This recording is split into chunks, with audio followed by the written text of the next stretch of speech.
మంచిది ప్రియులారా, ప్రభు యేసుక్రీస్తు నామములో మీ అందరికీ నా హృదయపూర్వక వందనాలు, దేవునికి స్తోత్రాలు. హల్లెలూయా, హల్లెలూయా.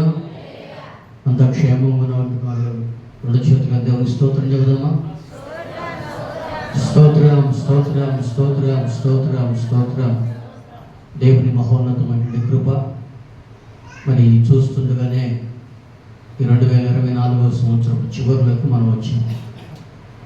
సంవత్సరం వచ్చింది, సంవత్సరం కూడా అయిపోవస్తుంది.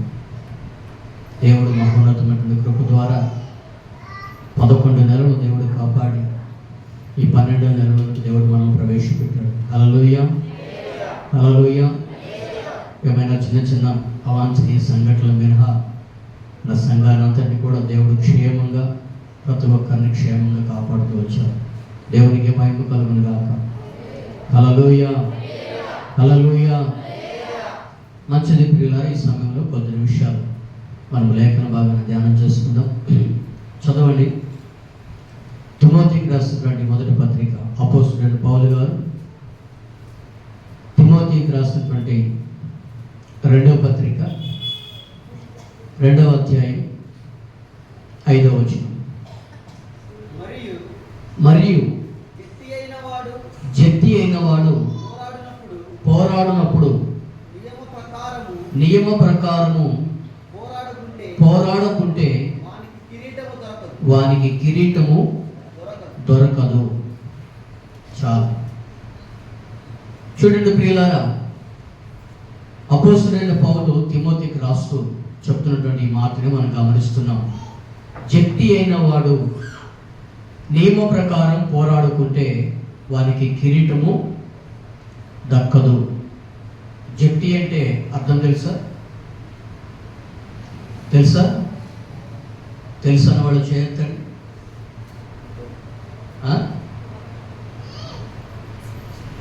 జట్టి అంటే అర్థం ఏమిటి తెలీదా? ఎవరికి తెలీదా?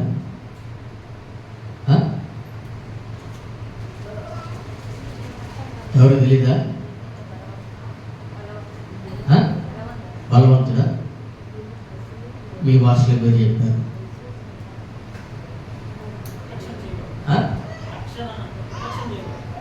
ప్రొటెక్షన్ చేయవాడు, కాపుదలు ఇచ్చేవాడు, రక్షించేవాడు, సైనికుడు అని ఒక మాట ప్రకారం.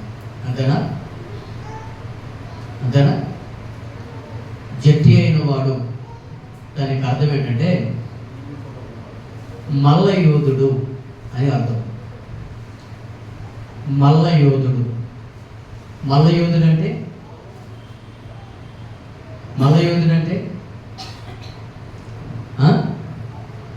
యుద్ధంలో పోరాడే సైనికుడు. ఎవరు? యుద్ధంలో పోరాడే సైనికుడు, మల్ల యోధుడు, యుద్ధం చేయడానికి నియమింపబడినటువంటి వాడు. ఈ మల్ల యోధుట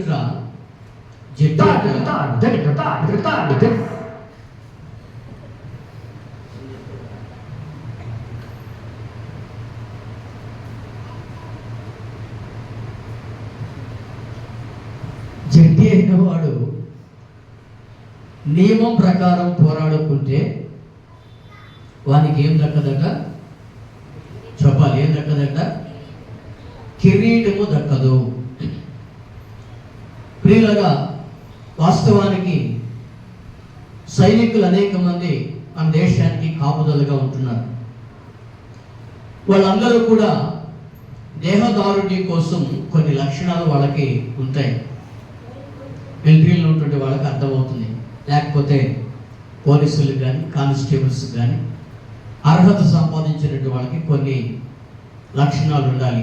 ఎంత ఉండాలని, దేహదారుణ్యం ఎంత ఉండాలని, పరిగెత్తగలిగేటువంటి ఆ క్యాపబిలిటీ, ఆ శక్తి ఉండాలి అని కొన్ని నియమాలు ఉంటాయి కదా. ఎవరైనా పోలీస్ కానిస్టేబుల్ సెలక్షన్కి వెళ్ళారా? వెళ్ళినటువంటి వాళ్ళకి అర్థమవుతుంది. వాళ్ళకి ఇన్ని నియమాలు అనేవి ఉంటాయి. ఆ నియమాలను బట్టి వాళ్ళని ఎంపిక చేస్తూ ఉంటారు. అలాగే ఇక్కడ అపోస్తలుడైన పౌలు గారు తిమోతికి తెలియజేస్తున్నవాడు ఏంటంటే, జట్టి అయిన వాడు నియమం ప్రకారం పోరాడుకుంటే వానికి కిరీటము దక్కదు. ముఖ్యంగా మనం అక్కడ 3వ వచనాన్ని గమనించినట్లయితే 3వ వచనంలో చక్కగా ఒక మంచి మాట రాయబడి చదువుదాం. క్రీస్తు యేసు యొక్క మంచి సైనికుని వలె నాతో కూడా శ్రమను అనుభవించుము. క్రీస్తు యేసు యొక్క మంచి సైనికుని వలె, పాత తర్జుమాలో ఏముంటుందంటే రాణువ వాని వలె అని. రాణువ వాని వలె పోరాడు, మంచి సైనికుని వలె పోరాడు. వాస్తవానికి క్రైస్తవ జీవితమే ఒక యుద్ధంతో కూడినటువంటి జీవితం, ఒక యుద్ధంతో కూడినటువంటి జీవితం. మనం అనుకుంటాం క్రైస్తవ జీవితం అంటే సస్యశ్యామలంగా ఉంటుంది అనేటువంటి విషయాన్ని మనం అనుకుంటూ ఉంటాం. సస్యశ్యామలంగా ఉంటుందని మనం అనుకుంటాం.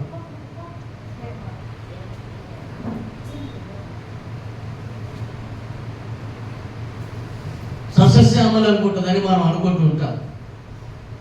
కానీ క్రైస్తవ జీవితమే ఒక పోరాటంతో కూడినటువంటి, యుద్ధముతో కూడినటువంటి ఒక ఉన్నతమైనటువంటి జీవితం. హల్లెలూయా. పోరాటంతో కూడినటువంటి జీవితం క్రైస్తవ జీవితం. అందుకని అది గమనించినటువంటి పౌలు తిమోతికి రాస్తూ అంటున్నాడు, మంచి రాణువు వాని వలె. ఏ రాణువు వాని వలె అంటే క్రీస్తు యేసు యొక్క మంచి సైనికుని వలె నీవు పోరాడుము అనేటువంటి విషయాన్ని ఇక్కడ తెలియజేస్తున్నాడు. హల్లెలూయా, హల్లెలూయా. ఈ పోరాటంలో పోరాడేటువంటి వాడట ఈ లోక సంబంధమైనటువంటి జీవన వ్యాపారంలో చిక్కుకోడట. ఈ లోక సంబంధమైనటువంటి జీవన వ్యాపారంలో చిక్కుకోడు. ఆ మాట చదవండి. అక్కడ 4వ వచనం 3వ వచనం చదవండి.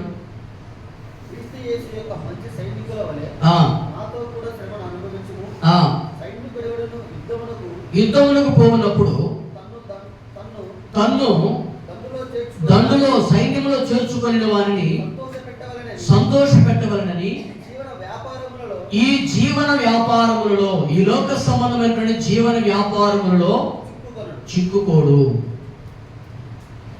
ప్రియమైన దేవుని బిడ్డలారా, దండులో చేర్చబడినటువంటి ప్రతివాడు, అంటే సైన్యంలో చేర్చబడినటువంటి ప్రతివాడు ఈ లోక సంబంధమైనటువంటి జీవన వ్యాపారములలో చిక్కుకోడు. ఈ రోజున మనము క్రీస్తు యేసు సైనికులుగా విశ్వాస జీవితాన్ని ప్రారంభించిన తర్వాత ఈ విశ్వాస జీవితాన్ని కడవరకు మనం ముగించలేక అనేక మంది అర్థాంతరంగా ఈ క్రైస్తవ జీవితాన్ని ముగించి వేస్తున్నారు. దానికి కారణం ఏంటంటే ఇహలోక భోగములను వారిని ఆశించి ఈ లోక సంబంధమైనటువంటి జీవన వ్యాపారములను వాళ్ళు చిక్కుకొని దేవుని యొక్క సన్నిధిని, దేవుని యొక్క ఆధ్యాత్మికమైనటువంటి అనుభవాన్ని అనుభవించలేక అర్థాంతరంగా వాళ్ళు ఈ యొక్క సైన్యంతో కూడినటువంటి జీవితాన్ని, ఈ లోకంలో మనం మంచి క్రీస్తు యేసు సైనికులుగా బ్రతకాల్సిన జీవితాన్ని మనం ముగించి వేస్తున్నాం. కానీ పౌలు అంటాడు తిమోతితో, ఈ లోక సంబంధమైన జీవన వ్యాపారంలో నీవు చిక్కుకోకు. దేవుని యొక్క దండులో చేర్చబడినటువంటి నీవు దేవుని ఏదో సంతోష పెట్టాలని నీవు ఈ లోకంలో సంపాదన కోసం నువ్వు తాపాత్రయపడకు అనేటువంటి విషయాన్ని ఇక్కడ తెలియజేస్తున్నాడు. అదే పౌలు తిమోతికి రాస్తూ మొట్టమొదటిగా చెప్తున్నటువంటి మాట ఏంటంటే 2వ తిమోతి 4వ అధ్యాయం 7-8 వచనాలు చూసినట్లయితే ఒక చక్కటి మాట. మంచి పోరాటము పోరాడితిని, నా పరుగు కడముట్టించింది, విశ్వాసమును కాపాడుకొంటిని, ఇక మీదట నా కొరకు నీతి కిరీటము ఉంచబడి ఉన్నది. హల్లెలూయా. ఇందాక మనం చదువుకున్నటువంటి మూలవాక్యం ఏమిటి? జట్టి అయిన వాడు నియమం ప్రకారం పోరాడుకుంటే మనకి ఏం దక్కదు? చెప్పాలి, ఏం దక్కదు? కిరీటము దక్కదు. కానీ అపోస్తలుడైన పౌలు అంటున్నాడు, తిమోతి, నేను మంచి పోరాటము పోరాడి తిని, నా పరుగుని నేను తోముట్టించి తిని, విశ్వాసాన్ని కాపాడుకుంటుని, నా కొరకిక నీతి కిరీటము ఉంచబడి ఉన్నది. హల్లెలూయా. నా కొరకు నీతి కిరీటం ఉంచబడి ఉన్నది. నా పోరాటాన్ని నేను ఎలా ముగించానో తెలుసా? విశ్వాసాన్ని కాపాడుకుంటూ, విశ్వాసం ఎక్కడా పడిపోకుండా, నా ఆధ్యాత్మికమైన జీవితాన్ని కాపాడుకుంటూ, నీతి కిరీటాన్ని పొందుకునే దిశగా నేను నా పరుగుని నేను తుదముట్టించాను. ప్రియ దేవుని బిడ్డలారా, ఈ రోజున మనం ఈ వాక్యాన్ని గమనించినట్లయితే మనము కూడా ఈ యొక్క విశ్వాస యాత్రలో మన పరుగు పందాన్ని ప్రారంభించాం. ఈ పోరాటాన్ని ప్రారంభించాం. ఈ పోరాటమును మనము చివరి వరకు, తుది శ్వాస వరకు విశ్వాసాన్ని కాపాడుకొని మనం ముగించగలుగుతున్నామా?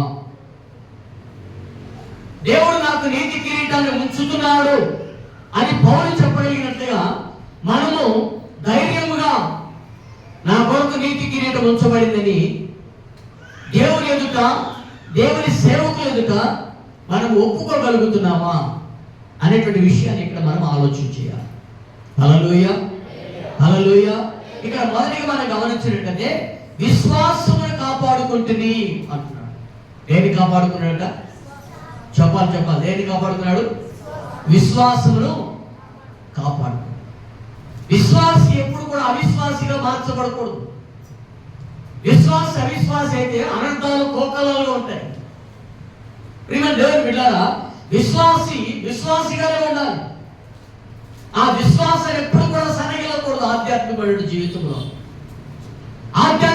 జీవితంలో మన యొక్క విశ్వాసం సన్నగిలితే అనేక శోధనలోకి, అనేక ఉపద్రవాలలోకి మనం వెళ్లాల్సి వస్తుంది.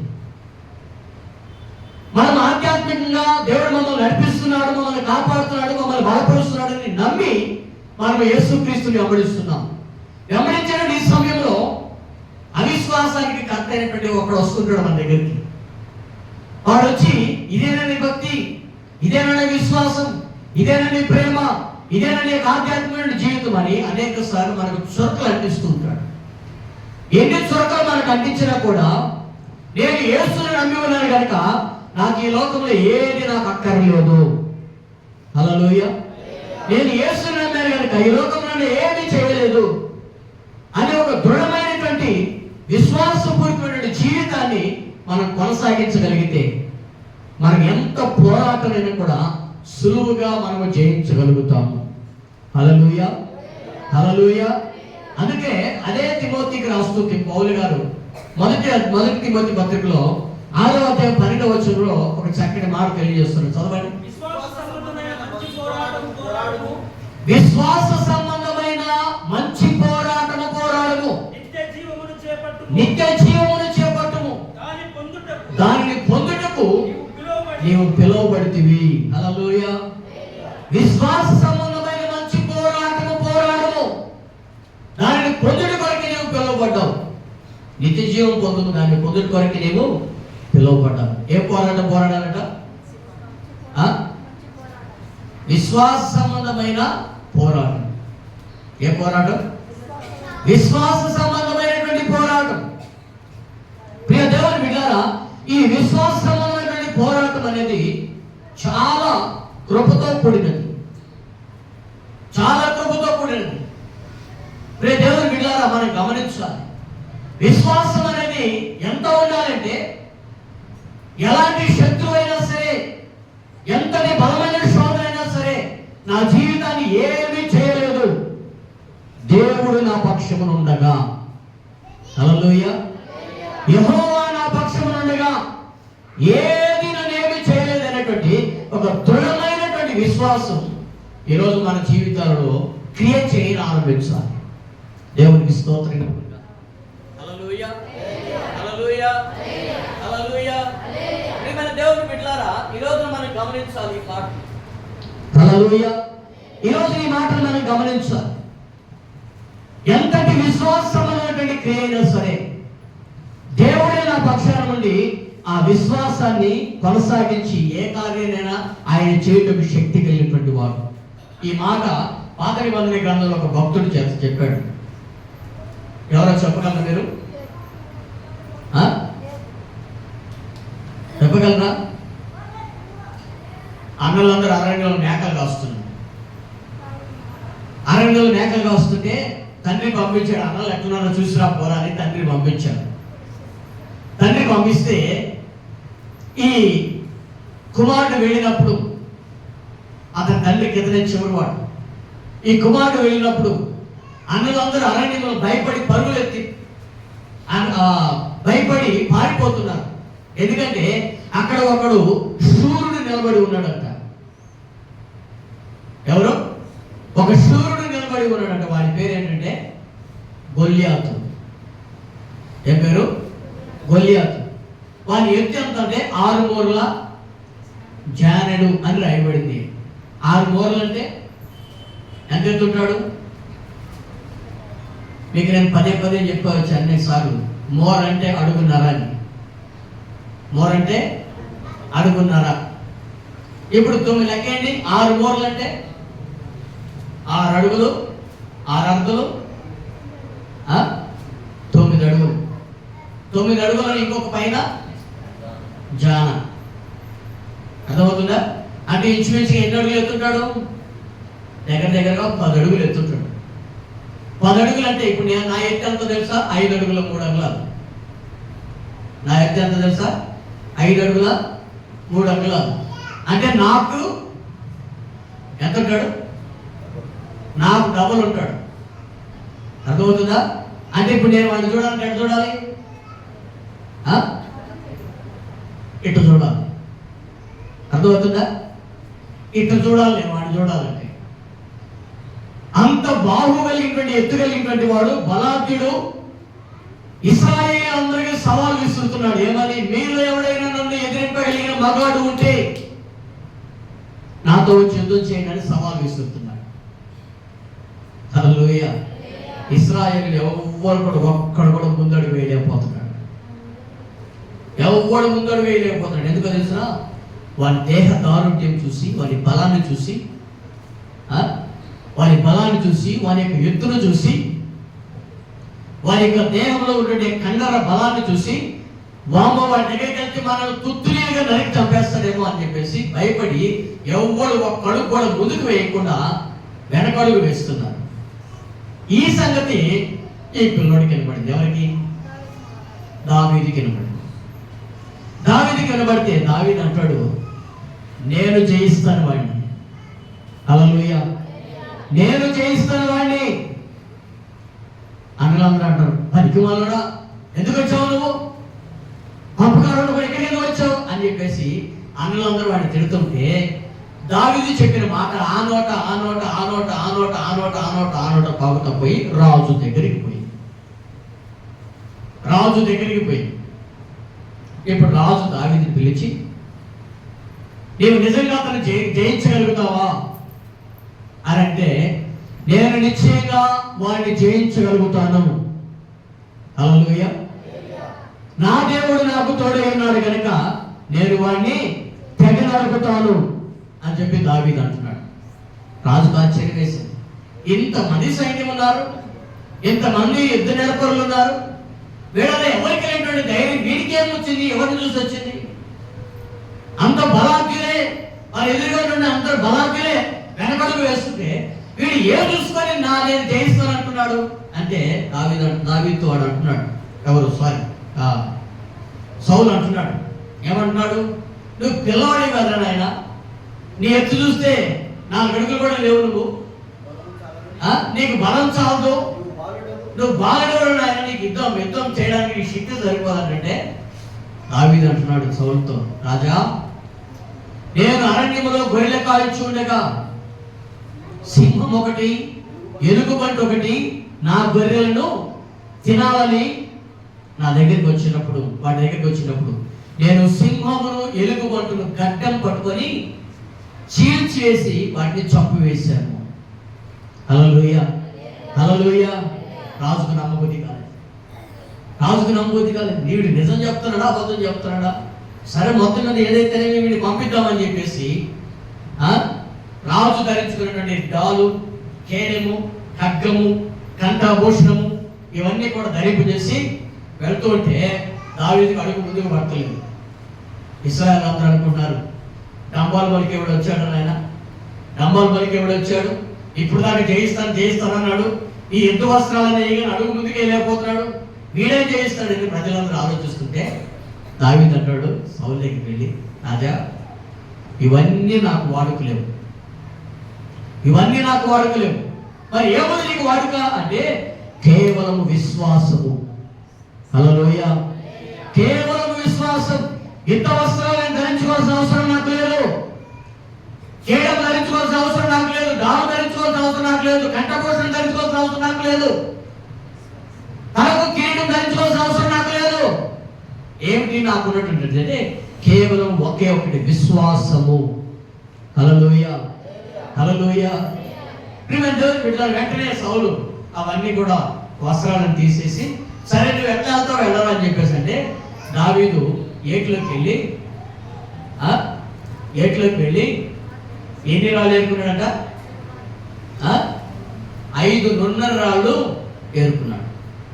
5 నున్నర రాళ్ళు ఏరుకొని ఒక వడిసెలు తీసుకొని, వడిసెలు అంటే కాట్బెల్లాగా ఉంటుంది, దాన్ని తీసుకొని పోతున్నాడు. వాడు అంటున్నాడు, ఎవరు గొలియాతు అంటున్నాడు, ఒరే నేను కుక్కన నా మీద కర్ర తీసుకొని వస్తున్నావు, డాలు తీసుకొని వస్తున్నావు అంటే నువ్వు కుక్కవో నక్కవో నాకు తెలియదు, ఏదేమైనా ఇశ్రాయేలు దేవుడని యెహోవా పేరిట నేను నీ మీదకి వస్తున్నాను. నా మాట చదవండి ఎంతో చక్కగా ఉంటుందో. సమూయేలు మొదటి గ్రంథం 42వ వచనం చదవండి. 42వ వచనం. దావీదును కనుగొని ఎర్రివాడు కాదు, ఎర్రని వాడు అతను తృణీకరించాడు. ఫిలిష్తీయుడు కర్ర తీసుకొని నువ్వు నా మీదకి వస్తున్నావే, నేను కుక్కనా అని దావీదుతో చెప్తుంటే తన దేవతల పేరిట దావీదుని క్షేపించడం ప్రారంభించాడు. నా దగ్గర నీ మాంసం ఆకాశ పక్షులకు వేస్తానని చెప్పేసి, భూమృగములకు వేస్తానని చెప్పి ఫిలిష్తీయుడు అంటున్నాడంట. కానీ దావీదు ఏం చేస్తున్నాడు? కర్ర తీసుకొని పోతున్నాడు. దావీదు ఏమన్నాడు చూడండి,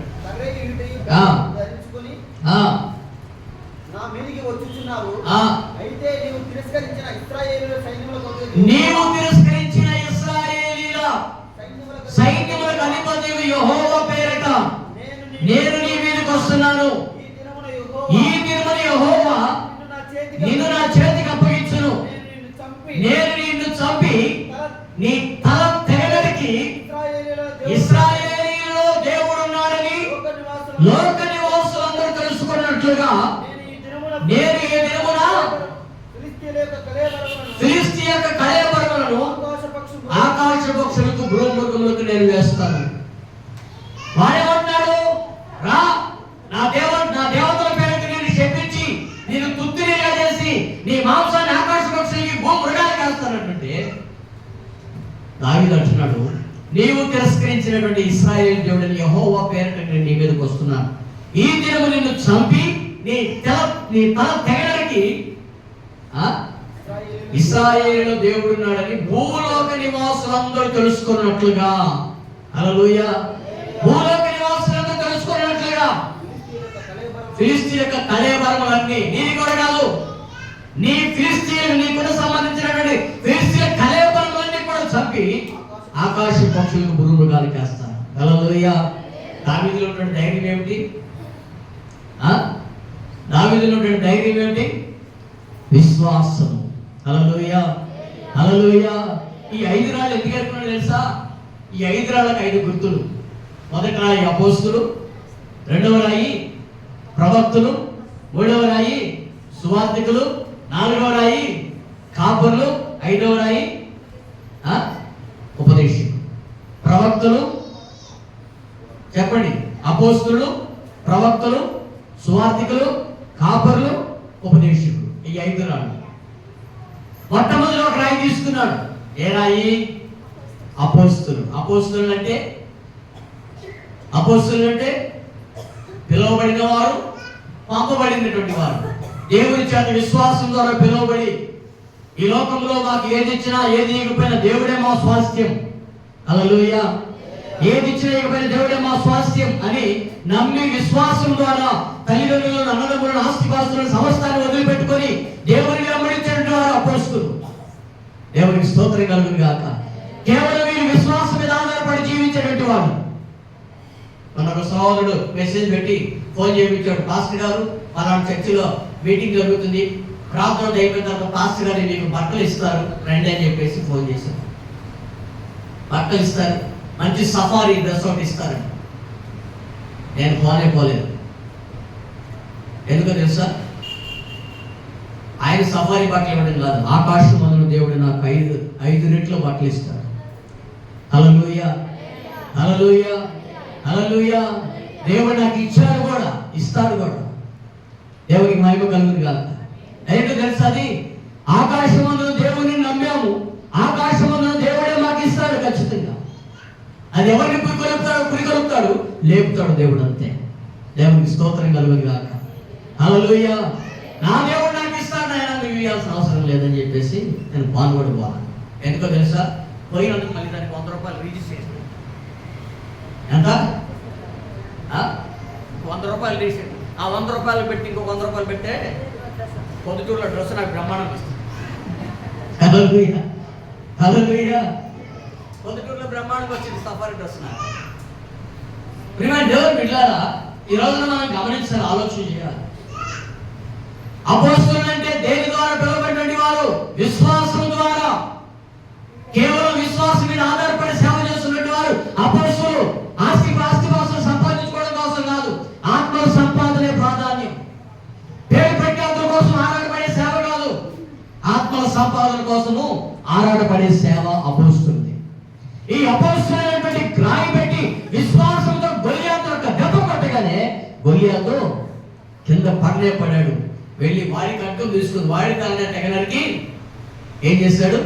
ఇశ్రాయేలు దేవుడున్నాడు, హల్లెలూయా, అపోస్తలుల దేవుడున్నాడు, పిలువబడినటువంటి వారి పక్షంలో దేవుడున్నాడు అని నిరూపించేట్టు విశ్వాసం ద్వారా దేవుడి కార్యం చేశాడు. దేవునికి స్తోత్రం కలుగును గాక. ప్రియ దేవుని బిడ్డలారా, ఈ రోజున ఎవరు ఉన్నా లేకపోయినా దేవుని చేత పిలువబడినటువంటి సేవకుల పక్షాన దేవుడు నిశ్చయంగా కార్యం చేయడం శక్తి కలిగిన వాడు. ఆమేన్, హల్లెలూయా. ఎందుకని ఈ లోకంలో ఎన్ని పోరాటాలు వచ్చినా, ఎన్ని ఉపద్రవాలు వచ్చినా పోరాడడానికి కావలసిన శక్తిని దేవుడు ఇస్తాడు అపోస్తలులకి. ఆమేన్, హల్లెలూయా. అదే నేర్పిస్తున్నాడు పౌలు తిమోతికి. నేను విశ్వాసం అన్నటువంటి పోరాడాను, నీవు కూడా అదే పోరాడు అని తిమోతికి తెలియజేస్తున్నాడు. దేవునికి స్తోత్రం కలుగును గాక. అయితే ఈరోజు మన పోరాటం ఎవరితో ఉంది? ఇప్పుడు మన పోరాటం ఎవరితో ఉంది? చదవండి ఎవరితో ఉందో. ఎఫెసీ పత్రిక, ఎఫెసీలకు రాసిన పత్రిక 6వ అధ్యాయం 12వ వచనం చదవండి. మనం ఎవరితో పోరాడుతున్నాము?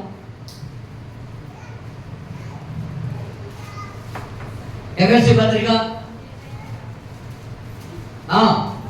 6వ అధ్యాయం 12వ వచనం. ఏలయనగా మనం పోరాడున్నది శరీరాలతో కాదు. అమ్మా జాగ్రత్త పెట్టుకోండి, తల్లులారా, తండ్రులారా, పిల్లలారా. మనం పోరాడున్నది ఎవరితో కాదు? శరీరాలతో కాదు. మరి ఎవరితో? ప్రధానులతోనూ అధికారులతోనూ ప్రస్తుత అంధకార సంబంధము లోకనాథులతోనూ ఆకాశమందున్న దురాత్మ సమూహంతో మనం పోరాడాలి. హల్లెలూయా, హల్లెలూయా. ఎవరితో పోరాడకూడదంట? శరీరంతో కాదంట. ఈ రోజున తల్లికి తండ్రికి పడుతుందా? తల్లికి కుమారులకు పడుతుందా? పడుతుందా? పడుతుందా? నేను చెప్పరే. తల్లికి కుమారులకు పడుతుందా? తల్లిదండ్రులకి పిల్లలకు పడుతుందా? అత్త కోడలకు పడుతుందా? ఆడబిడ్డలకి మరదలకు పడుతుందా? భార్య భర్తల మధ్య పడుతుందా పడతలేదా? పడతలేదా? నువ్వు పోరాడాల్సింది నీ కొడుకుతో నీ కూతురుతో కాదు, నువ్వు పోరాడాల్సింది తల్లితో కాదు. ఇందాక రాడెక్కి పాడుతుంది, నాకు అదే జ్ఞాపకం. ఎవరు లేరయ్యా నే ఒంటరిదానయ్య. ఆమె నిలబడి నాకు తెలుసు, ఆమె నిలబడి నాకు తెలుసు. అర్థమైందా? నాకు అర్థమైంది, వాస్తవం కూడా అర్థమైంది. బాబు రాడక పాట కూడా సరిగ్గా పాడలేకపోయింది. ఎందుకు తెలుసా? ఆ మైండ్ అంతా కూడా డిస్టర్బ్ అయిపోయింది. డిస్టర్బ్ అయిపోయి పాట కూడా సరిగ్గా పాడలేకపోయింది. కదా వచ్చిన మర్చిపోయాడు. మైండ్ పాట మీద లేదు, మైండ్ పాట మీద లేదు, మైండ్ పాట మీద లేదు. ఎవరి మీద ఉంది? ఎవరి మీద ఉంది శక్తి? యూనో సాంసన్ యూనో దేవుడు బిడ్డలారా, తల్లి కుమారులమే కానీ పడుతుందా? పడుతుందా? అత్త కోడలమే ప్రశాంతి, అత్త కోడలమే పడుతుందా? పడుతుందా? ఎక్కడ సామి ఆ సంబంధం లేదు. ఇంకా అత్త ఎక్కడ అత్త లేకపోతే మొగుడు వచ్చేవాడా? అత్త లేకపోతే భర్త వచ్చేవాడా? చెప్పండి. కుమారులారా, తల్లి లేకపోతే మీరు వచ్చేవాళ్ళ? చిన్నప్పటి నుంచి కని పెంచి పెద్ద చేసి రక్తం అంతా దారిపోసి ఆ బొందులో ప్రాణం అంతా మీ కొరకు దారిపోసి శ్వాస ధ్యాస అంతా మీరే పెంచిన తర్వాత ఇప్పుడు పెంచి పెద్దవాడు అయిన తర్వాత ఇప్పుడు పూర్తి మీద వచ్చినాయి మీసాలు వచ్చేసరికి తల్లిని కొట్టే స్థాయికి ఎదిగారు. ఇప్పుడు ఏ స్థాయికి ఎదిగారు? తల్లిని కొట్టే స్థాయికి. ప్రియమైన దేవుని బిడ్డలారా, తల్లి లేకపోతే నువ్వు వచ్చేవాడువా? తల్లి లేకపోతే నువ్వు వచ్చేదానివా? నీ తల్లిని నువ్వు అలక్ష్యం ఎప్పుడు కూడా చేయకూడదు. భార్య భర్తలారా ఆలోచన చేయండి. భార్య భర్తల మధ్య ఎప్పుడు పోరాటాలు ఉండకూడదు. తల్లి బిడ్డల మధ్య ఎప్పుడు పోరాటాలు ఉండకూడదు. అత్త కోడల మధ్య పోరాటాలు ఉండకూడదు. ఎప్పుడు నీ యొక్క వ్యక్తిగత జీవితాన్ని ఆలోచన చేసుకో. తల్లి లేకపోతే నీవు లేవు, తల్లి లేకపోతే నీకు భర్త లేడు, తల్లి లేకపోతే నీకు కోడలు లేదు అనేటువంటి విషయాన్ని గమనించి ఈ అత్తలకు కోడలు అన్న కూడా చాలా చులకన. ఈ అత్తలకు కోడలు అన్న కూడా చాలా చులకన. అత్త అనే క్యారెక్టర్ రాగా నీకు ఆటోమేటిక్గా ఏం జరిగింది? అత్త కళ్ళకంటుంటుంది, నా కోడలు టీ తెచ్చి ఎప్పుడు ఇచ్చిందో, నా కోడలు టీ తెచ్చి ఎప్పుడు ఇచ్చిందో. ఒక్క పూట టీ రాలేదనుకో, ఒక్క పూట టీ రాలేదనుకో, నీకు ఏదో పుట్టింది రోగం ఈ పూట, ఏదో రోగం పుట్టింది ఈ పూట, తీరుస్తా దినంతు చూస్తా. నీ కోడలు లేకపోతే నీ కొడుకు లేకపోతే నీ కోడలు వచ్చేదా? అందరూ కూతుర్లు కానీ కడుపులు పుట్టి కన్నపేను చూసుకోలేక కట్టుకున్నటువంటి పిల్లలు కన్న పిల్లలు తల్లిదండ్రులు చూసుకునే వాళ్ళు లేక అందరూ కూతుర్లు లేకపోతే ఎంత దౌర్భాగ్యమైనటువంటి పరిస్థితులు అనుభవిస్తున్నారు చాలా మందికి తెలుసు.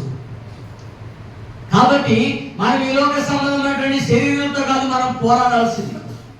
ఈ లోక సంబంధమైనటువంటి లోకనాథులతో కాదు, ఈ లోక సంబంధమైనటువంటి వ్యక్తులతో కాదు. తల్లితో తండ్రితో ఎప్పుడు వైరం పెట్టుకోకూడదు. బలం తీసుకోబోతున్నారు, జాగ్రత్తగా ఆలోచన చేసుకొని బలం తీసుకోండి. బలం తీసుకునే ముందు అత్త కోడలారా, ఎవరికైనా సమాధానం లేకపోతే వెంటనే సమాధానం పడండి. తల్లి కొడుకులారా, ఎవరికైనా సమాధానం లేకపోతే సమాధానం పడాలి. అర్థమవుతుందా? అలా కనుక చేయకపోతే శాపాన్ని పొందుకుంటావు. జాగ్రత్త, శాపాన్ని పొందుకుంటావు. ప్రియ దేవుని బిడ్డ, ఒకసారి ఆలోచన చేయి. మనం పోరాడాల్సింది ఎవరితోనంట? అధికారులతోనూ ప్రధానులతోనూ. వాస్తవానికి ప్రధానమంత్రి ఇప్పుడు కొత్తగా జీవో తీసుకొచ్చాడు. దాన్ని చూసి అందరూ భయపడుతున్నారు. యూట్యూబ్లో వాట్సాప్లో, ఇన్స్టాగ్రామ్లో మంచి ఫేమస్ అయిపోయింది. ఏంటో తెలుసా మీకు? చెప్పనా? తెలుసా మీకు? తెలుసా మీకు? తెలుసా? ఎస్సీలుగా పుట్టినటువంటి వాళ్ళకి చర్చిలకు వెళ్తే మేము ఉద్యోగాలకి ఆర్డర్స్ ఇవ్వం, నోటిఫికేషన్స్ ఇవ్వం అని కొత్తగా జీవో జారీ అయింది. చేశాంగా? చూసావా? వచ్చిందా? నువ్వు చూసావు ప్రభాకర్? చర్చికి వెళ్ళేవాళ్ళు ఇప్పుడే మన విశ్వాసం బయటపడుతుంది. వామో, ప్రార్థనకి వెళ్తే చర్చికి పోతే మనకి ఉద్యోగాలు ఇయ్యరంట, నమస్కారం, ఉద్యోగాలు ఇయ్యరంట, లేకపోతే చర్చి బతుకుంటే బట్టలు మీరు బతకొచ్చు. ఎందుకు వచ్చింది అలా? మనకు ఉద్యోగాలు రాకపోతే మన పిల్లలు ఎట్లా బతకాలి? మీకు తెలియని విషయం ఏంటంటే, ఒకప్పుడు వరి కొయ్యాలంటే నాటి 3 నెలలు 4 నెలలు దానికి నీళ్లు కట్టి తర్వాత అది ఎండిపోయిన తర్వాత అందరూ వరుసకు పొడవలు పట్టుకుని కోసి కుప్పలు వేసి మళ్ళీ ఆ కుప్పలు ఎండిందాకుండి మళ్ళీ తిరగబెట్టి మళ్ళీ అది ఎండిందాకుండి మళ్ళీ బండ తెచ్చుకొని పోయి బండ మీద కొడతా ఉంటే అవి రావుతూ ఉంటే తూర్పాలు పడుతుంటే గోతాలకు ఎత్తుతూ ఉంటే అప్పుడు మన కొంపకు వచ్చాయి. అవునా? కానీ ఇప్పుడు మిషన్లు వచ్చాయా అంటే దీన్ని అర్థం చెప్పండి. పని తగ్గిపోతుందా లేదా? నేను నిన్ను అడిగా, మన మాతకి అడిగా, నాటు వేసి యంత్రం కొడితే బాగుంటుంది కదంటే, వచ్చిందయ్యా ఆటోమేటిక్గా వచ్చింది, ఇప్పుడు నాట్లు కూడా వేస్తుందని చెప్పేసి మాతకి. ఇక నాటు వేసి యంత్రం వచ్చిందంటే నాట్లు వేయడానికి మిషనే, కలుపు తీయడానికి కూడా అవసరం లేదు. గడ్డి మందు కొడితే కలుపు పోతుంది, కొయ్యేసేదానికి మనకు అవసరం లేదు, కుప్పలు వచ్చేదానికి మనం అవసరం లేదు. కేవలం బోట్లు ఎక్కేదానికి కూడా తొందరలో మిషన్ వచ్చిందంటే ఇంక ఏ పని మనకి ఉంటుందా? ఉండదు. జనాభా చూస్తే పెరిగిపోతుంది, కూలీలు చూస్తే కూలీలు లేవు. ఎట్ట బతకాలో, ఎట్ట తినాలో అర్థం కాని పరిస్థితి. ఇవన్నీ కనిపెట్టినాడు అనాలి ముందు. అనాలొద్దా?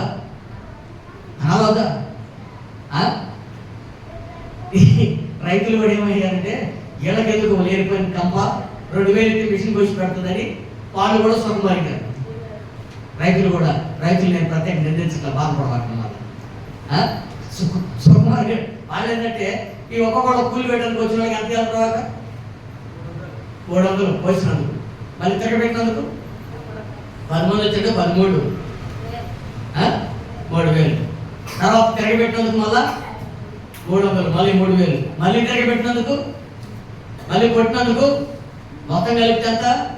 ఒక ఎకరాకి దగ్గర 16,000, 17,000 వస్తుంది.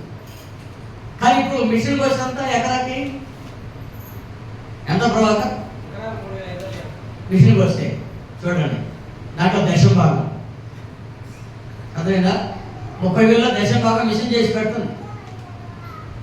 అందుకని రైతులు కూడా ఏం చేస్తున్నారు? సులభంగా ఉంది అని చెప్పేసి తద్వారా ఏమైపోతుంది? జనాలకు పని తక్కువైపోతుంది. కాబట్టి ఇప్పుడు ఉద్యోగాలు వేటలో పడుతున్నాం. ఉద్యోగాలు వేటలో పడి అమ్మో ఉద్యోగాలు రాకపోతే మనం ఎట్ట బతకాలా అని ఇది ఒక జీవో వచ్చింది. కాబట్టి ఇప్పుడు క్రైస్తవులు అందరూ కూడా ఏం చేస్తున్నారు తెలుసా? ప్రధానమంత్రి మీద, హైకోర్టు మీద ఇప్పుడు న్యాయ తీర్పు కోసం పోరాడుతున్నారు. ఇప్పుడు ఏంటి అంటే, మతం ప్రధానం కాదు, 18 సంవత్సరాలు నిండిన వాడు ఏ మతంనైనా స్వీకరించడానికి హక్కు ఉంది, రాజ్యాంగం నిర్మించింది. కులాన్ని బట్టి మీరు ఉద్యోగాలు వేయడానికి వీలు లేదని చెప్పేసి ఇప్పుడు పోరాడుతున్నారు కొంతమంది. హల్లెలూయా. ఇప్పుడు మనం పోరాడాల్సింది ఎవరితో? అధికారులతో అంట, ప్రధానులతో అంట, ఈ లోక సంబంధమైన నాదులతో అంట, ఆకాశ సంబంధమైనటువంటి దురాత్మల సమూహంతో, అంటే సాతాను శక్తులతో మనం పోరాడాలి. హల్లెలూయా. ఆకాశ సంబంధమైన శక్తులతో మనం పోరాడాలి. రాబోయే దినాలలో ఇంకా భవిష్యత్తు బహు కఠినతరం కాబోతుంది. కాబట్టి ప్రతి క్రైస్తవ యొక్క విశ్వాసం ఇక్కడే బయటపడుతుంది. మనం దేవుని కొరకు దేవుని వెంబడిస్తున్నామా, లేకపోతే మన పొట్ట పోషణ కోసమో, లేకపోతే మన మేలు కోసం, మన క్షేమం కోసం దేవుని ఆరాధిస్తున్నామని ఇక్కడే విశ్వాసం బయటపడుతుంది. హల్లెలూయా. ఇప్పుడు దేవుడు తూర్పాలు పట్టడానికి అవకాశం ఇచ్చాడు. ఈ తూర్పాలు పట్టినప్పుడే తాలిగింజేదో గట్టి గింజేదో బయటపడుతుంది. దేవునికి స్తోత్రం కలుగును గాక.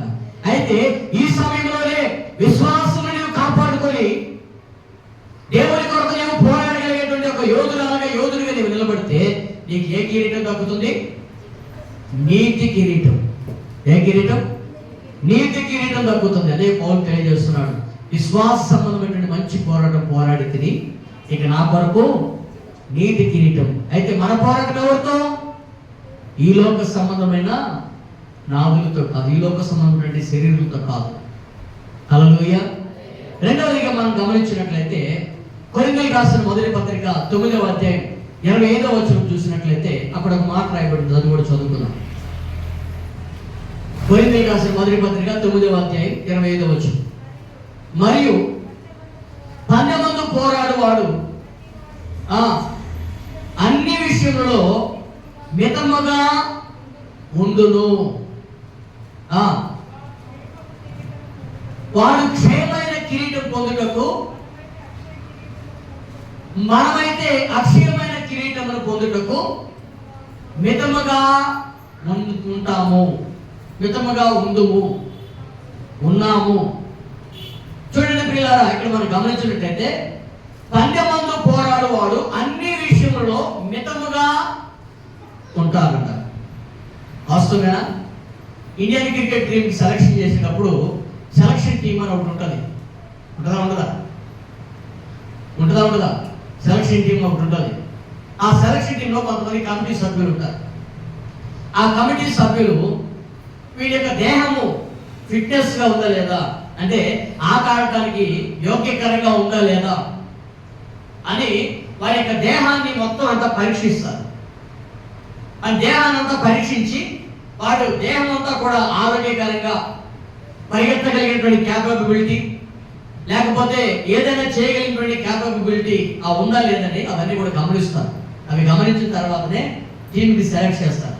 అలా కాకుండా బాగా ఇంత లావును తీసుకొని పోయి క్రికెట్ బ్యాట్ ఇచ్చి ఆడమన్నారు అనుకో, వాడు కొట్టడానికి కొడతాడు కానీ రన్ తీయాలంటే తీస్తాడా? తీయలేడు కదా. అప్పుడు ఎవరు పెట్టుకోవాలి? మళ్ళా పిల్లికి ఎలకతోడని అప్పుడు బయట పెట్టుకోవాలి. అంతే కదా. ఇవన్నీ ఎందుకు వచ్చింది బాగా బాబు అని ఫిట్నెస్ లేని అసలు క్రికెట్లో పెట్టరు. అందుకని క్రికెట్లో ఉండేటువంటి వాళ్ళు ఏం చేస్తారు తెలుసా? మితంగా తింటారు. ఏ విషయంలో కూడా, ఎక్కడికి వెళ్ళినా కూడా మితంగా తింటారు. కొంచెం తింటూ వాళ్ళ యొక్క దేహాన్ని దారుణ్యం చేసుకుంటారు. ఆ క్రికెట్ ఆడే ఆటకి సరిపోతున్నట్లుగా. క్రికెటే కాదు, ఏ గేమ్ అయినా కూడా ఒక ఆట ఆడటానికి నిర్ణయించబడినటువంటి వాళ్ళు ఏం చేస్తారంటే వాళ్ళ దేహాన్ని ఒక సమరూపంగా ఉంచుకుంటారు అన్నమాట. అయితే మనం కూడా ఇక్కడ ఆట ఆడుతున్నాం. ఏం ఆట? అపవాదితో ఆట, దేవునితో పాట. అపవాదితో ఆట, దేవునితో పాట పాడడానికి మనకు నిర్ణయించబడి మనము అన్ని విషయాల్లో మనం కూడా మితంగా ఉండాలి. మన గోల్ ఏంటంటే అక్షయ కిరీటం. హల్లెలూయా. మన గోల్ ఏంటంటే అక్షయ కిరీటం. ఈ అక్షయ కిరీటం పొందడానికి మనం ఏం చేయాలంటే మితంగా ఉండాలి. ఇందాక నీతి కిరీటం పొందుకోవడానికి విశ్వాసం కలిగి ఉండాలి. ఇక్కడ అక్షయ కిరీటం పొందుకోవడానికి మితంగా ఉండాలి. ఏ విషయంలోనైనా కూడా మితంగా ఉండాలట. మన దేవుని బిడ్డలారా, ఈ విషయాలు మనం కొంచెం జాగ్రత్తగా ఆలోచన చేయాలి. అన్ని విషయాల్లో మితంగా. ఏమిటి మితంగా అంటే కొంచెం వాస్తవానికి దేవుని పిల్లలు మనం వినుటకు వేగిరపడేటువంటి వాళ్ళమై ఇవ్వాలి. మాట్లాడడానికి నిదానించు వాళ్ళమై ఉండాలి. వినటానికే వేగిరపడాలి, మాట్లాడటానికి నిదానించేటువంటి వాళ్ళమై ఉండాలి. ఎందుకో చెప్పనా? విస్తారమైన మాటలు ఏముంటుందంట, ఆ దోషం మనకు అంటకుండా ఉండాలంటే మనం ఏం చేయాలి? ఆ దోషం మనకు అనకుండా ఉండాలంటే మితముగా మాట్లాడాలి. మనకి ఉన్నటువంటి మన పొరిగిపట్టి బుద్ధి ఏంటంటే మనం ఎవరు వచ్చి కూర్చున్నా సరే గంటల నిలబడి మనం మాట్లాడుతుంటాం. వాస్తవమేనా కాదా? వాస్తవమేనా కాదా? గంటల మాట్లాడుతుంటాం. మన పొరిగి కొట్టి బుద్ధి. ఇంటి దగ్గర మాట్లాడుతుంటాం, షేర్ కార్డు పోతే షేర్ కార్డు పొలంలో మాట్లాడుతుంటాం, మాట్లాడుకోదంట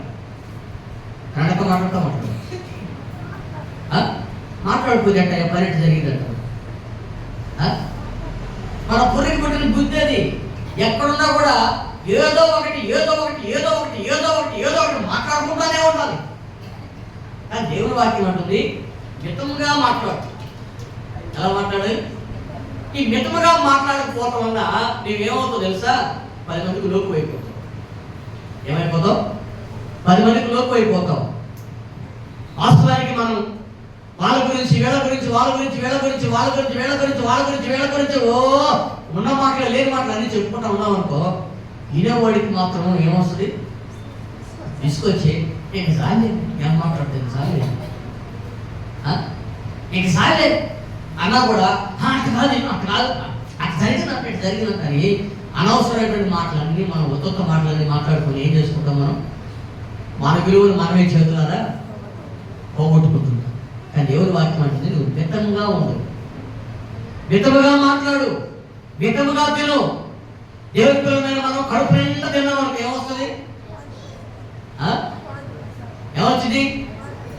ఆయాసం వచ్చిందా? తర్వాత ఏమొచ్చింది? వాంతులు వస్తాయా? తర్వాత కడుపు నిండా తింటే కంటి నిండా నిద్ర వచ్చింది. కడుపు నిండా తింటే కంటి నిండా నిద్ర వచ్చింది. కంటి నిండా నిద్ర వచ్చిందంటే ప్రార్థన చేస్తూనే ఉంటాం, ప్రార్థన చేస్తూనే ఉంటాం.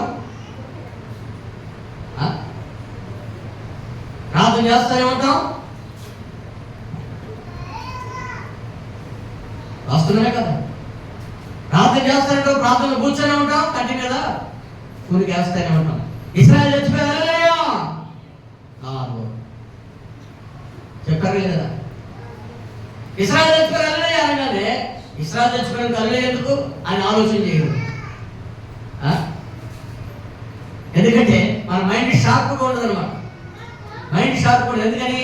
గ్యాస్లో పాసగా వెళ్ళనే చెప్పమన్నాడు కాబట్టి అదే అంటే ఎందుకు చెప్పమన్నాడు, దేనికి చెప్పమన్నాడు అనేది ఆలోచన చేయం.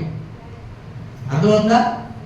మనం మితంగా తిని, మితంగా మాట్లాడి, మితంగా నిద్రపోతుంటే అన్ని విషయాలు బాగుంటాం. అట్లా కాకుండా కడుపుతో నచ్చిందాలు తిని, కంటికి నచ్చిందాలు తిని అనుభవించి మన ఇష్టానుసారంగా మనం చేసుకుంటే ఏమవుతుంది? మన చేతులారా మన జీవితాన్ని మనమే నాశనం చేసుకొని పెట్టుకుంటుంటాం. 10 మందిలో ఉన్న విలువ పోగొట్టుకుంటాం. అందుకే మితముగా ఉండు. అందుకని అపోస్తలుడైన పేతురు గారు చక్కటి మాట చెప్తారు. చదవండి పేతురు పత్రిక 1 పేతురు 5వ అధ్యాయం 2వ వచనం చదవండి.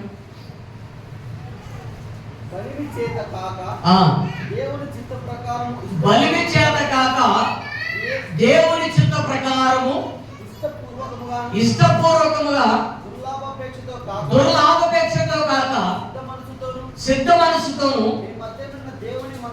నీ మధ్య ఉన్న దేవుని మందను పై విచారణ చేయొచ్చు, దానిని కాపాడుడి, దానిని కాయడి. అప్పగింపబడిన వారికి పైన ప్రభువునై ఉన్నట్టు ఉండక మందకు మాదిరిగా ఉండుడి. మీరు వాడబారని మహిమా కిరీటమును పొందుదురు.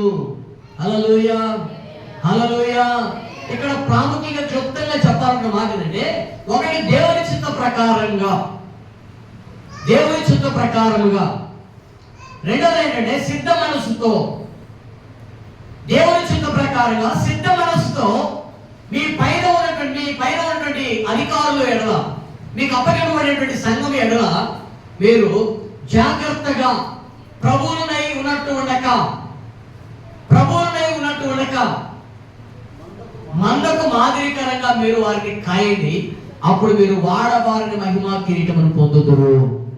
హల్లెలూయా, హల్లెలూయా.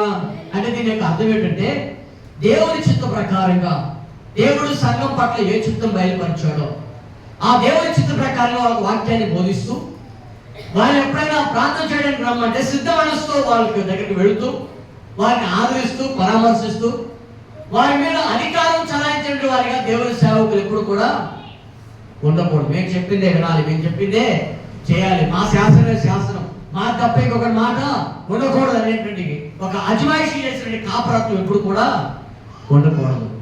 అప్పుడప్పుడు దైవ సేవకుడు ఏం చేయాలంటే విశ్వాసులు చెప్పేటువంటి సూచనలు కూడా అప్పుడప్పుడు వింటూ ఉంటారు. అవి మంచివైతే వాటిని ఏం చేయాలి? పాటించాలి. అవి మంచివైతే పాటించాలి, సంఘంలో వాటిని ప్రోత్సహించాలి. అంతేకాని దేవుని సేవకుడు అని చెప్పేసి, నేను అధికారిని అని చెప్పేసి, నేను చెప్పిందే వినాలి, నేను చెప్పిందే వేదం, నేను చెప్పిందే వాక్ అని అజమాయిషి చేయడానికి ఎప్పుడు కూడా సేవకుడు ప్రవర్తించకూడదు. అపోస్తలుడైన పేతురు గారు అదే చెప్తున్నారు. ఏమని అంటే, మీరు దేవుని చిత్త ప్రకారంగా చేయండి, సిద్ధ మనసుతో చేయండి, ప్రభువులో ఉన్నట్టు ఉండకుండా మీరు జాగ్రత్తగా మందన కాయండి. అలా కాస్తే ఏం జరుగుతుంది? వాడబారని క్షయము కాని మహిమా కిరీటమును మీరు పొందుతురు. హల్లెలూయా, హల్లెలూయా. వాడబారని మహిమా కిరీటమును మీరు పొందుతురు. ఎప్పుడు అంటే మీరు సిద్ధ మనసుతో ఉన్నప్పుడు. దేవునికి స్తోత్రం కలుగును గాక. దేవుని పిల్లలు అంటే మనం ఏం చేయాలి? దేవుని మందిరానికి పోవడానికి ఎప్పుడు కూడా సిద్ధ మనసుతో మనం ఉండాలి. హల్లెలూయా. దేవుని మందిరానికి పోవడానికి ఎప్పుడు కూడా సిద్ధ మనసుతో ఉండాలి. అప్పగించిన దాన్ని జాగ్రత్తగా కాపాడుకోవాలి. దేని కొరకైతే నువ్వు సమర్పించుకున్నావో దాని వల్ల నీ జీవితం వల్ల ఎప్పుడు కూడా దేవుని నామానికి అవమానకరంగా వచ్చినట్టుగా నీ బ్రతుకు రాకుండా ఉండేటట్టుగా జాగ్రత్తగా నీ జీవితాన్ని కాపాడుకుంటుండాలి. హల్లెలూయా. అలా నువ్వు నడిపించుకుంటూ ఉన్నట్లయితే నీకు ఏ కిరీటం అందించబడుతుంది? వాడవారని మహిమా కిరీటం, క్షయము కాని కిరీటం, అక్షయమైనటువంటి కిరీటం. హల్లెలూయా, హల్లెలూయా. దేవుని బిడ్డలారా, ఇంకా మనం గమనించినట్లయితే చివరిగా ఈ విధమైనటువంటి క్రియ ఎవరు జరిగించారు అనేటువంటి విషయాన్ని నేను చివరిగా చెప్పి ముగించేస్తాను. చదవండి అతని గురించి. యాకోబు గురించి మనం బాగా పరిచయం. యాకోబు యబ్బోక్రేము దాటిపోయే దగ్గర ఏం చేస్తాడంటే తన పిల్లలను, తన భార్యలను, తనకున్నటువంటి పని వాళ్ళను, తనకున్నటువంటి సమస్తమును కూడా యబ్బోక్రేము దాటించి ఆ రాత్రి ఒక్కడే మిగిలిపోయాడట. వాస్తవానికి యాకోబు ఎవరు అంటే తన ఇంటి మీద అధికారి. ఎంతమంది భార్యలు? యాకోబుకి ఎంతమంది భార్యలు? 4 భార్యలు. పిల్లలు ఎంతమంది? చెప్పండి. యాకోబు పిల్లలు ఎంతమంది? ఏం తలమొహాలు చూస్తారు నాకెళ్ళి? యాకోబు పిల్లలు ఎంతమంది?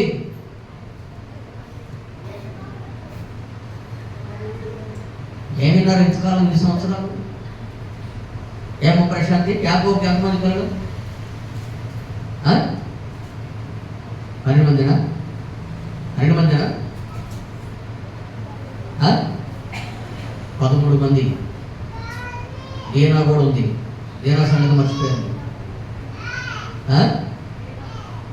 దీనాతో కలిపి 12 మంది. ఎట్లవుతారు? 13 మంది అవుతారు. బెన్యామీన్ ఎవరికి ఇచ్చావు? మొత్తం 13 మంది పిల్లలు. ఆ 13 మంది పిల్లలను పక్కకు పంపించేసి రాత్రంతా ప్రార్థన చేయడానికి కొనుక్కున్నాడు. తనకి అప్పగించబడిన మందను అధికారికంగా అజమాయిషీ చేసి, నేను చెప్పి నేను వచ్చినాక రాత్రంతా, నేను వచ్చినాక మీరు ఎక్కడే ఉండాలి, నేను చెప్పినట్టు మీరు చేయాలని చెప్పేసి యాకోబు వారి మీద అజమాయిషీ చేయలేదు. పైగా ఏం చేశాడంటే, తన ఇంటి వాళ్ళు ఇక్కడ ఉంటే నా మనసు ఇంటి మీద పీకుతుంది, పిల్లల మీద పీకుతుంది, కాబట్టి నేను వీళ్ళ మీద ఆలోచన లేకుండా ఉండేటట్లుగా ఏం చేసుకోవాలి, వాళ్ళు నా ఎదుట ఉండకుండా ఉండేటట్లుగా చేసుకోవాలని వాళ్ళని ఏరు దాటించి అవతలకు పంపించి రాత్రంతా పోరాడుతూ ప్రార్థన చేశారు. హల్లెలూయా. చదవండి ఆ మాట. ఆదికాండం 32వ అధ్యాయం 22వ వచనం నుండి చదవండి.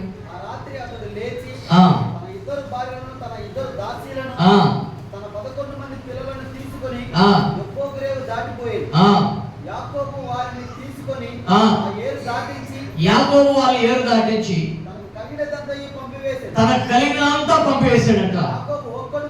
యాకోబు ఒక్కడే మిగిలిపోయాడట.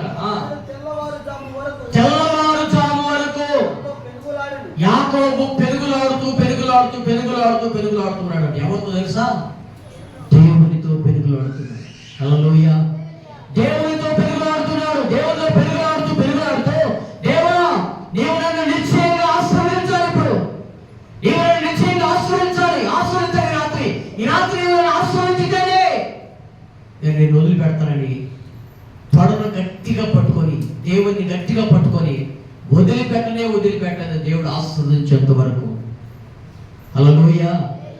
దేవుడు అంటున్నాడు, యాకోబు నన్ను వదిలిపెట్టురా నాయన, నన్ను వదిలిపెట్టను, నేను వెళ్ళాలి, తెల్లవారుతుంది, ప్రజలందరూ నన్ను చూస్తారు, తెల్లవారుతుంది, వదిలిపెట్టనంటే యాకోబు అంటాడు, నీవు నన్ను ఆశీర్వదిస్తేనే వదిలిపెట్టను, లేకపోతే వదిలిపెట్టను. ఇలాంటి పట్టుదలతో కూడా ప్రార్థన మనం చేస్తామా?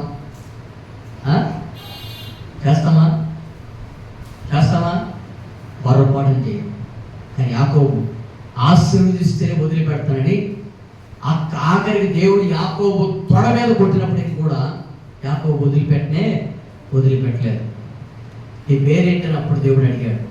నా పేరు యాకోబు, మోసగాడి నేను, నా బ్రతుకంత మోసం, కాబట్టి నేటి నుంచి నీవు ఇశ్రాయేలుగా మార్చబడదువు గాక. హల్లెలూయా. ఆ దినమున దేవుడు యాకోబుని ఇశ్రాయేలుగా మార్చి, ఆ దినమున ఒక ప్రత్యేకమైన ఆశీర్వాదాన్ని యాకోబుకు అనుగ్రహించి, ఆ దినాన దేవుడు యాకోబుని అక్కడి నుంచి పంపించాడు. హల్లెలూయా. అందుకని అక్కడ యాకోబుకి ఇవ్వబడిన పేరు ఏంటంటే పోరాడి గెలిచిన వాడు అని. ఏంటంట? పోరాడి గెలిచిన వాడు. రాత్రంతా పోరాడాడు దేవునితో. దేవుని బిడ్డలారా, ఈ రోజున మన పోరాటం ఎవరితో ఉంటుందో ఒకసారి ఆలోచించేది. యాకోబు తనకు అప్పగించబడి యావన ఆస్తిని పక్కకు పంపించేశాడు. ఒకవేళ ఆస్తి ఏమంటే ఆస్తి మీద ఆలోచన వచ్చింది, ఏమైనా ఆస్తి మీద ఆలోచన వదిలిపెట్టేసి మంగళంతలు కూడా పక్కకు పంపించేసి 7 దాటించేసి ఆ రాత్రి ఒక్కడే మిగిలిపోయాడు. భార్య గురించిన ఆలోచన వద్దు, పిల్లల గురించిన ఆలోచన వద్దు, ఆస్తి గురించిన ఆలోచన వద్దు, ఏ ఆలోచన నాకు అవసరం లేదు. నా ఆలోచన అంతా దేవుని ఆశీర్వాదం నాకు రావాలి, ఆ ప్రార్థన నేను చేయాలి అని పంతం పట్టి పోరాడి గెలిచిన వాడు యాకోబు ఒక్కడే. హల్లెలూయా. ప్రియ దేవుని బిడ్డలారా, అందుకనే యాకోబు గురించి హెబ్రీ పత్రికలో విశ్వాసంతో యాకోబు పోరాడి గెలిచిన వాడని పౌలు గారు కూడా హెబ్రీ పత్రికలో రాస్తున్నాడు. ఆ ప్రియ దేవుని బిడ్డలారా, ఈ రోజున అటువంటి పోరాటంతో కూడిన అనుభవం ఈరోజు మనకు కూడా అవసరం. ఎందుకని ఈ పోరాటం వల్ల ఏమొస్తుంది? మనకి కిరీటం వస్తుంది. దేవుని స్తోత్రం. హల్లెలూయా. ఏమొస్తుంది? కిరీటం వస్తుంది. గట్టి అయిన వాడు నియమం ప్రకారం పోరాడుకుంటే మనకి కిరీటం దక్కదు. ఆ నియమం ప్రకారం ఏమిటా నియమం? మనకు దేవుడు మనకిచ్చిన నియమం అంటే ఒకటి విశ్వాసం, రెండవది దేవుని చిత్త ప్రకారంగా సిద్ధ మనసుతో మనం పోరాడేటువంటి అనుభవం. ఆ పోరాటంతో కూడిన అనుభవాలు మనకు ఉంటే విశ్వాసం ద్వారా మనం ఎన్ని ఆశ్చర్యకరమైన కూడా పొందుకోగలం, ఎన్ని ఆశ్చర్యకరంగా చేయగలం. విశ్వాసం ద్వారా గొలియాతును జయించినట్లుగా దావీదు, అదే విశ్వాసం మనకుంటే ఎంతటి కార్యాలైనా కూడా జయించడానికి మనము శక్తి కలిగినటువంటి వారిగా దేవుడు మనల్ని నిలబెడతాడు. హల్లెలూయా. ఆ నియమాలు మనం కూడా పాటించి విజయం పొందుదాం గాక. ఆమేన్. హల్లెలూయా. దేవుడి లేఖన భాగాన్ని దీవించును గాక. మోకరించండి, చిన్న ప్రార్థన చేసుకుందాం. ప్రియ దేవుని బిడ్డ, ఒక్కసారి ఆలోచన చేసి ప్రార్థనా పూర్వకంగా ఒక్కసారి, ఇంతకాలం ఎన్నో పోరాటాల మధ్య నడిపించబడుతూ వచ్చాం. నియమం ప్రకారం పోరాడకపోవటం వల్ల కిరీటం నీకు దక్కడం లేదు. నియమం ప్రకారం నీకు పోరాడకపోవటం వల్ల నీ కిరీటం దక్కడం లేదు. నా ప్రియ దేవుని బిడ్డ, ఇంతకాలం నీవు ఎలా పోరాడుతున్నావు దేవుని సన్నిధిలో ఒక్కసారి నువ్వు ఆలోచన చేసుకో. జడ్డి అయిన వాడు నియమం ప్రకారం పోరాడకపోవటం వల్ల నీ కిరీటం దక్కట్లేదు. కానీ నీవు నియమం ప్రకారం పోరాడి